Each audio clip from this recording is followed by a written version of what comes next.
ఒకసారి మన college Balaram footwear అంటే అవునని చెప్పాను. అయితే సార్ ఏమన్నారంటే నా దగ్గర షూలు లేవు బాబు, పాలిష్ చేయాలి అని చెప్తే సార్ షాప్ దగ్గర తెచ్చుకోండి మీరు అని చెప్పిన. సార్ షాప్ దగ్గర తెచ్చుకోరు.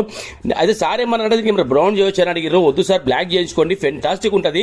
ఎందుకంటే మనం బ్లాక్ చేసి దానికి బ్రౌన్ చేసినప్పుడు ఏంటంటే యాక్సెప్ట్ చెయ్యదు కలరు, ఇదో కలర్ అదో కలర్ మారిపోతుంది. మీరు చూస్తున్నారు బ్లాక్ చేయించుకోండి సూపర్ ఉంటుంది సార్ అని చెప్పిన. అయితే మనకు పక్క షూ ఉండనమాట చూపించిన సార్కి ఇలా వస్తుంది సార్ పాలిష్ అని చెప్పిన. అయితే చేయడం అడిగారు. బలరాం ఫుట్వేర్ మన షాప్ పేరు. చేస్తే వర్క్ అనేది ఇలా ఆయన చూడండి. ఈ వర్క్ ఎత్తున్నా కదా, ఎవరైనా సరే ఇది కలర్ మారిందంటే ఎవరు నమ్మరండి. ఎంత ఫెంటాస్టిక్ వర్క్ అయిందంటే అది ప్యూర్ బ్లాక్ షూ ఏమన్నంత ఫీల్ వచ్చింది. సార్ కూడా ఏంటంటే అయిన తర్వాత సార్కు ఫోటో పెట్టినా సార్ ఏం చేశారంటే ర్యాపిడో బుక్ చేసుకుర్రు. అయితే పంపించడం జరిగింది. ఆ షూ తీసుకున్నాక సార్ కూడా మామూలు హ్యాపీ ఫీల్ కాలేదు. నరేష్ గారు మీరు అన్నట్టు ఫెంటాస్టిక్ వర్క్ అయిందండి అని చెప్పారు.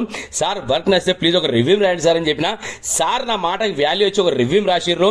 చాలా చాలా థ్యాంక్స్ సార్. ఎందుకంటే నేను 100 చెప్తే ఒకటి, మీరు ఒక రివ్యూ రాస్తే ఒకటి. నా పనితనం తెలవాలి అంటే నా దగ్గర చేయించుకున్న వాళ్ళకి అర్థమవుతుందండి. వాళ్ళు మనస్ఫూర్తిగా ఒక రివ్యూ రాసిర్రు అంటే నా పనితనం అనేది వేరే వాళ్ళకి అర్థమవుతుంది అనమాట. ఓకేనా? ఇలాంటి వరుస ఎత్తునండి మన దగ్గర. మీరు చూస్తున్న టాప్ టు బాటమ్ మొత్తం క్లీన్ అయిపోయింది.